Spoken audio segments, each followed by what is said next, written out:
These are the richest families that own Oregon, and they only get crazier as we move. We're talking a family that controls Nike through secret LLCs in Hillsborough worth $35 billion, a coffee empire started by two brothers in a drive-thru donut stand that's now worth $3.8 billion, and a plywood magnate who died in 1958, but his foundation still runs half of Oregon's major institutions. Let's get into it. Number 10. Jaqua family, the neighbor who funded Nike's birth. Let's start with the Jaqua family because their rise to success is genuinely wild. John Jaqua was just a Springfield attorney living on a farm when he introduced the two co-founders of Nike to each other by pure chance, and that random introduction created the company we all know as Nike. But before we go into further details, make sure you're subscribed to the channel because we drop such interesting videos about rich families every day. John Jaqua helped raise Nike's initial capital back when Blue Ribbon Sports needed $50,000 to exist, then served on Nike's board for 40 years, watching the company he helped birth turn into a global empire. Nike stock grants over those decades gave him significant shares, and while the family's exact net worth isn't disclosed, we're talking tens of millions at minimum. Nike founder peers often accumulated low nine figures through stock alone. Now here's what makes the Jaqua story fascinating. John wasn't really trying to build wealth, he was just helping a neighbor start a shoe company. And that neighborly favor luckily turned into generational fortune. His son Stephen now serves on Nike's board, continuing the family connection, while the rest of the Jaqua wealth went into Eugene institutions that literally carry their name. The John E. Jaqua Law Library at University of Oregon, the Jaqua Academic Center for Student Athletes, and a $1 million donation to the Shed Institute, buying its building outright. The family also set aside 1,200 acres along the Mackenzie River as a nature preserve called Coburg Ridge, which tells you something about their priorities when you're choosing between selling land for development millions or preserving it permanently. John and wife Robin were known for living on their farm with genuine simplicity despite Nike wealth. No yachts, no jets, just a family ranch that's now a conservancy and a reputation as modest philanthropists who avoided spotlight entirely. You know what's interesting about that? Most people who get accidentally wealthy through random introductions immediately start performing that wealth, but the Jaquas just kept living like attorneys in Eugene who happened to have Nike money. That's either admirable restraint or massive missed opportunity depending on your perspective about what money's actually for. Now imagine if instead of just helping fund Nike, you actually invented something millions of people carry daily. That's what our next entry is all about. Number 9. Leatherman family, the multi-tool that built an empire. Tim Leatherman's wealth came from one frustrating trip to Europe where he kept needing tools he didn't have, so he went home to Portland and invented the multi-tool that basically everyone who camps or works with their hands now owns. The Leatherman Tool Group pulls in roughly $100 million annual revenue. And while Tim's exact net worth isn't publicly reported, Forbes doesn't track him, we're looking at low hundreds of millions at most, for a guy who literally changed how people carry tools. The company is privately held by Tim and his wife Brittany through their own trust, and Tim left day-to-day management in the 2000s, handing operations to partners while he focuses on engineering education and Olympic archery ranges.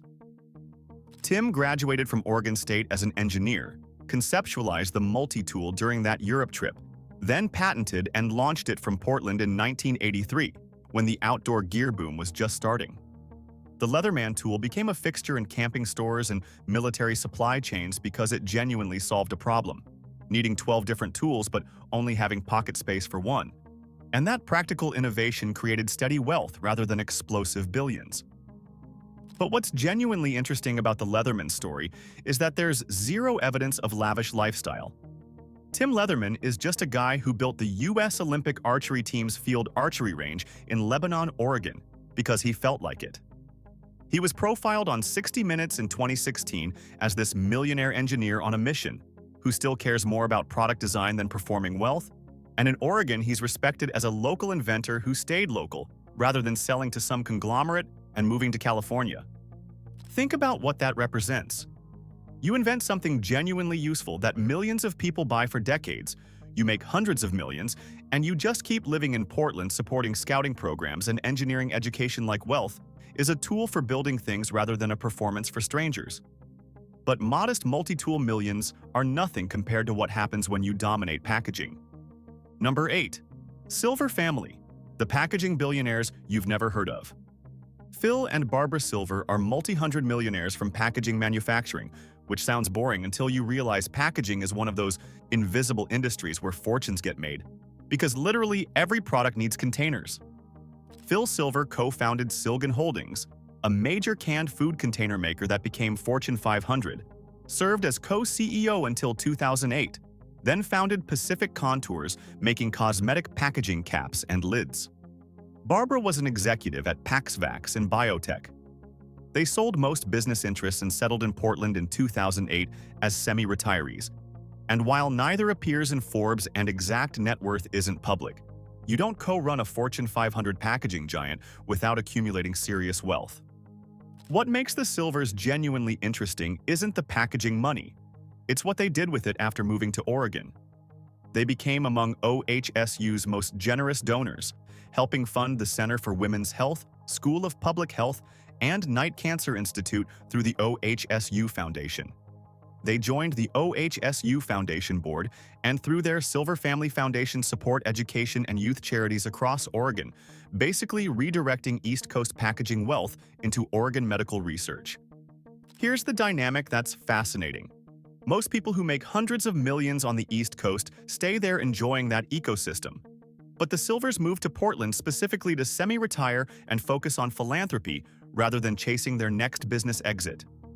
Phil served on Silgan's board until 2021, maintaining those connections, but their primary identity became Oregon philanthropists rather than packaging executives, which suggests they viewed wealth as a tool for impact rather than just accumulation. Barbara's role as OHSU volunteer earned a donor spotlight feature, and while they're generally private, they occasionally get local press for donations and board appointments. No publicly noted luxury spending, no yachts or jets in the reports, just refined but modest lifestyle funding medical research. You know what that signals? When you've already made packaging money, the next challenge becomes legacy, and legacy in Oregon apparently means cancer research. But packaging philanthropy is modest compared to what animated entertainment creates. Number 7. Groening family.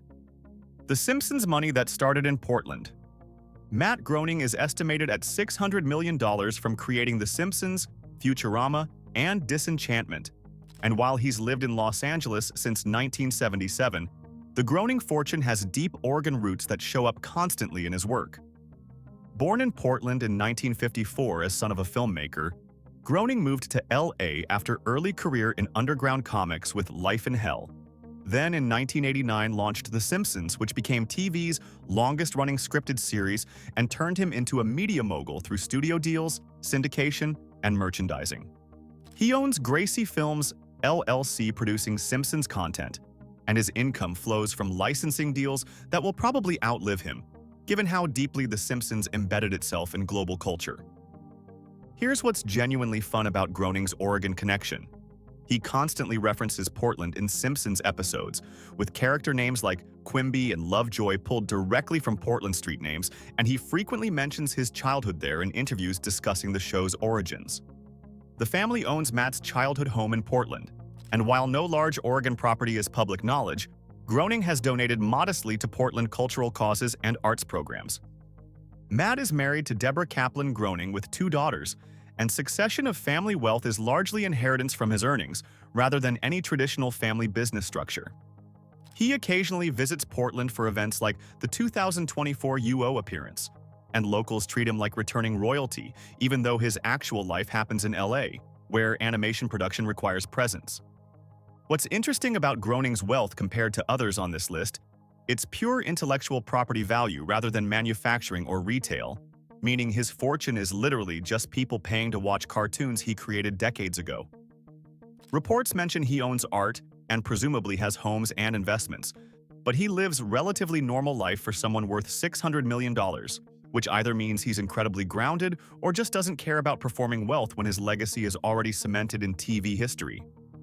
But animated entertainment money is nothing compared to what happens when you build plywood empires in the early 1900s. Number 6. Otzen family. The dead philanthropist who still runs Oregon. Thomas J. Outson died in 1958, but his family's foundation and name are so embedded in Oregon institutions that he basically still runs major parts of the state, from beyond the grave through strategic philanthropy. Outson made his fortune in plywood manufacturing, leading Portland Manufacturing Company that innovated softwood plywood in the early 1900s when Oregon's timber industry was exploding. He died wealthy enough that his estate funded the Outson Foundation, which then spent decades donating to every major Oregon institution. University of Oregon got Outson Stadium built in 1967 with $250,000 from the foundation, OHSU got funding, Oregon Zoo got grants, and the list goes on until you realize the Outson name appears on half of Oregon's major civic assets. Thomas J. Outson's son, Thomas E. Outson, ran the foundation until 1997, and since Thomas E. had no children, the foundation is now managed by cousins who continue dispensing grants to education and conservation causes.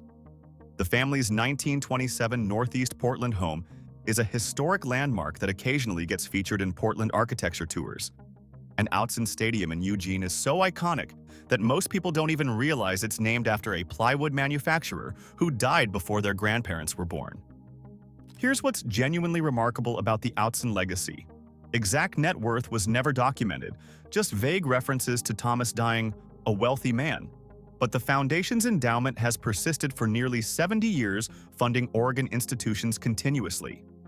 That's not just wealth. That's institutional infrastructure disguised as philanthropy, where one family's timber money became permanent funding mechanism for Oregon's civic life. The historic Outson Mansion and the stadium name ensure the family's presence remains visible, and Oregon Encyclopedia profiles Thomas J. Outson as a second-generation Portland lumberman whose real legacy wasn't the business, but the giving. You know what that represents? When your wealth outlives you by 7 decades and still shapes major institutions, you've basically achieved immortality through strategic philanthropy. But dead philanthropists running Oregon is nothing compared to living billionaires building food empires. Number 5. Schnitzer Family. The real estate dynasty that named a concert hall. Harold Schnitzer built a real estate empire through harsh investment properties, controlling 130 properties and 21 million square feet. And while his personal net worth likely exceeded $100 million before his death in 2011, his son Jordan is estimated at several hundred million through continued real estate and art dealing. Harold sold his share of the family's scrap metal business, Schnitzer Steel, in 1950 to start in real estate, then over decades became one of Oregon's largest property owners while beginning major philanthropic giving in the 1990s. He gave $80 million cumulatively to causes including Harvard. But his Oregon legacy is what really matters. The Arlene Schnitzer Concert Hall in Portland is named after his wife. The Schnitzer Art Museum at University of Oregon carries the family name, and the Harold and Arlene Schnitzer Care Foundation supports Portland Art Museum, OHSU, and Oregon Public Broadcasting. Jordan Schnitzer continues the tradition, heading Schnitzer West for Portland real estate while dealing in art internationally. He gave $10 million to PSU's art school and is known as a serious art collector who travels globally for acquisitions, but maintains Oregon focus for his philanthropy. He has 3 sons continuing the next generation, and the family businesses remain privately held, ensuring wealth stays controlled internally. Here's what's fascinating about the Schnitzer approach to wealth. Harold and Arlene traveled extensively but lived modestly later in life, focusing on collecting art and funding cultural institutions rather than performing wealth through yachts or excessive real estate. Jordan follows the same pattern, with no known yachts or jets aside from business travel, just quiet living, focused on art collection and strategic giving to Oregon institutions. Think about what that creates. When your family name appears on concert halls and art museums, you've essentially bought cultural immortality where every performance and exhibition reinforces your legacy. That's not charity, that's legacy architecture through strategic asset naming. But cultural philanthropy is modest compared to what happens when you build prepared foods empires. Number 4. Reeser Family, the deli salad billionaires. The Reeser family's fortune comes from Reeser's Fine Foods, which you've definitely seen in grocery stores selling prepared salads and deli items. And while exact net worth isn't publicly reported because the company is private, We're talking about a business pulling $1.2 billion revenue annually that's remained 100% family-controlled since 1950.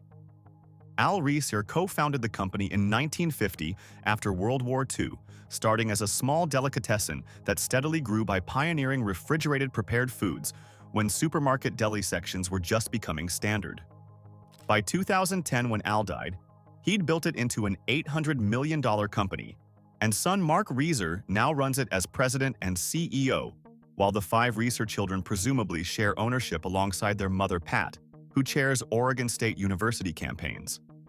The family gave their name to OSU's Reser Stadium in Corvallis, rebuilt with family donations, and Pat Reeser donated $10.65 million for the Linus Pauling Science Center at OSU, establishing the Resers as major university philanthropists who view their deli salad wealth as a tool for funding Oregon education. Al was named Oregon Entrepreneur of the Year in 2000, and the family is regarded highly in Oregon food manufacturing circles despite maintaining almost complete privacy about personal lives. Here's what's interesting about the Reser fortune. It's one of Oregon's largest private companies built entirely on unsexy prepared foods that most people never think about but buy constantly. There are no celebrity endorsements, no viral marketing, just steady manufacturing and distribution creating 9-figure family wealth through volume and consistency rather than innovation or disruption. Little public information exists on personal luxury. No yacht or jet reports, likely just typical executive lifestyle focused on business rather than performance. The family maintains clean reputation with 0 known legal scandals, and they typically don't engage in politics, keeping their public profile limited to OSU donations and occasional business profiles. You know what that signals? When you dominate a boring industry really well, you can build massive wealth while staying completely invisible. But deli salad billions are nothing compared to what happens when brothers start selling coffee from a drive-thru. Number 3. Boersma family. From donut stand to $3.8 billion, coffee empire. Travis Boersma is worth $3.8 billion from building Dutch Bros Coffee with his late brother Dane. And the story starts with 2 brothers running a drive-thru donut stand in Grants Pass deciding to switch to coffee in 1992 when nobody thought Oregon needed another coffee chain. Travis and Dane came from modest backgrounds and opened their first Dutch Bros stand on Highway 99, then spent 30 years growing it to the largest drive-thru coffee chain in the U.S., with 800-plus stores before the 2020 IPO made the Boersma's Billionaires overnight.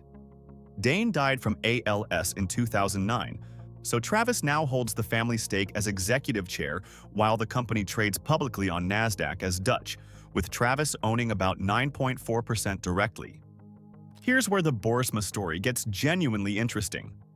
Travis attempted to open the Flying Lark facility in Josephine County as a gambling cafe with historical horse racing machines, spent $10 million building it on 1,200 acres. Then when the state denied the license in 2023, he just donated the entire facility to the county for public use, rather than fighting or repurposing it. That's either incredibly generous or a massive tax write-off, probably both.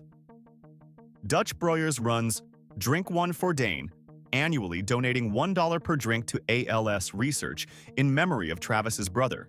And the Dutch Bros Foundation funds veterans, first responders, and youth programs through community fundraisers that make the brand beloved in Oregon and the West Coast. Travis also donated land to Nature Conservancy for the Coburg Preserve, and he's known in rural southern Oregon for accessible community-centric philanthropy rather than detached billionaire isolation. Travis reportedly owns an aircraft for business travel, but no public yacht information, and he's known for casual, approachable spending focused on community impact rather than ostentation. Think about what that represents. You build a $3.8 billion fortune selling drive-thru coffee, your brother dies from ALS, and you redirect massive amounts into disease research and community programs while staying accessible rather than retreating behind gates. But coffee billions started in the 90s are modest compared to what Sportswear built since 1964. Number 2. Boyle Family. Columbia. Sportswear's $2.3 billion Tough Mother.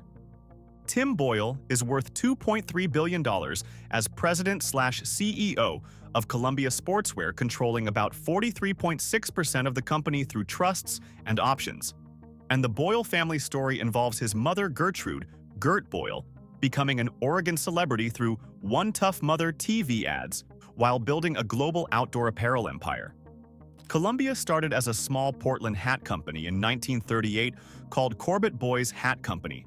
Then Gert Boyle took over in the 1970s after her husband died and rebranded it Columbia Sportswear in 1988, while Tim expanded the product line globally.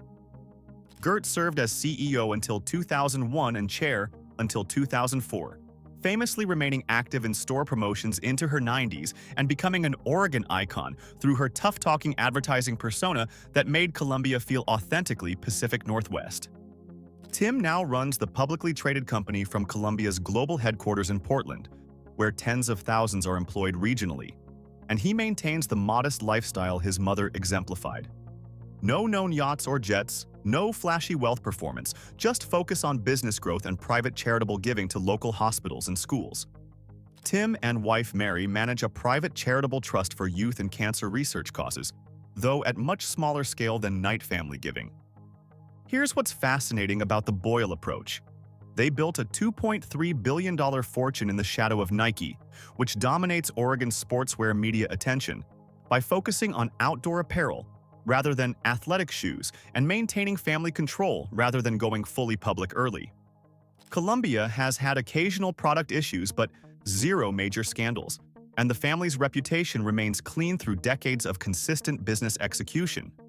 Gert Boyle's celebrity through Columbia TV ads made the company feel personal in ways that corporate sportswear typically doesn't, and her persona as the tough Portland mother keeping her son in line resonated because it felt authentic rather than manufactured. Tim keeps that legacy alive by staying in Portland, running the company, rather than moving to New York or LA like many billionaire CEOs, maintaining the Oregon roots that make Columbia culturally relevant beyond just selling jackets. But Columbia's $2.3 billion is modest compared to what Nike created. Number 1. Knight family, the $35 billion empire that is Oregon. Phil Knight and family sit at $35.4 billion as of April 2025, down from $40.9 billion in 2024, but still the richest family in Oregon by absolutely absurd margins, and calling them wealthy doesn't capture that they basically are Oregon's economy through Nike, Leica Studios, and philanthropy that's reshaped every major institution. Phil co-founded Blue Ribbon Sports in 1964 with UO track coach Bill Bowerman, raised $50,000 startup capital with help from neighbor John Jaqua, then by 1971 rebranded as Nike, and spent the next 50 years building a sportswear empire so dominant that the swoosh logo is globally recognized more than most countries' flags. Phil served as CEO and chairman, now remains chairman emeritus, while the family controls Nike through Swoosh LLC, a family LLC in Hillsborough, holding most Class A shares, plus family trust controlling about 77.5% of Class A stock. Here's where the Knight wealth structure gets genuinely sophisticated. Phil and wife Penny place Nike shares into Swoosh LLC and trust with addresses like 22,990 Northwest Bennett Street in Hillsborough, creating corporate entities that maintain family control while providing tax advantages and succession planning. Their nephew Travis Knight runs Leica, the stop-motion film studio Phil owns in Beaverton that produced Coraline and Kubo, diversifying beyond sportswear into entertainment while keeping everything Oregon-based. Phil Knight has donated $2 billion to OHSU Knight Cancer Institute in August 2025. Yeah, $2 billion to one cancer center, plus $500 million creating the Knight Cancer Challenge at OHSU in 2013, and $100 million to University of Oregon creating the Knight Law Center in 2001. His philanthropy has literally reshaped Oregon's medical and educational infrastructure to the point where Knight appears on more buildings than any name in state history. Politically, Phil Knight has become a major Republican donor, giving $3 million to a GOP pass in 2025. the largest single individual donation in Oregon history, and over $5 million to Republican candidates in 2022 after previously backing both parties. Those donations sparked controversy locally because Oregon skews liberal, but when you're worth $35 billion, you can apparently just ignore political backlash. Because what are people going to do? Boycott Nike? Phil and Penny live modestly compared to wealth. He owns a private jet and art collection while Penny breeds champion show dogs. But no yacht reports, and they maintain relatively low personal profile despite global Nike fame. Their adopted son Travis died in 2015, and their son Matthew is a biologist rather than business successor, meaning Nike's future leadership passes through trusts and professional management rather than direct family succession. What makes the Knight family indisputably number one isn't just the $35 billion. It's that their wealth, their company, their philanthropy, and their political influence are so deeply woven into Oregon that separating the Knights from Oregon becomes almost impossible. Nike's global headquarters sits in Beaverton. Leica Studios operates from the same area. The Knight Cancer Institute dominates Oregon medical research, and Phil's political donations shape state elections. That's not just being rich in Oregon, that's essentially being Oregon's shadow government through strategic capital deployment. And that's a wrap on the 10 richest families that own Oregon. If this changed how you think about Oregon money, subscribe to the Global Status. Also drop a comment. Which family shocked you most? The coffee billionaires or the dead plywood manufacturer whose foundation still runs major institutions? Catch you next time.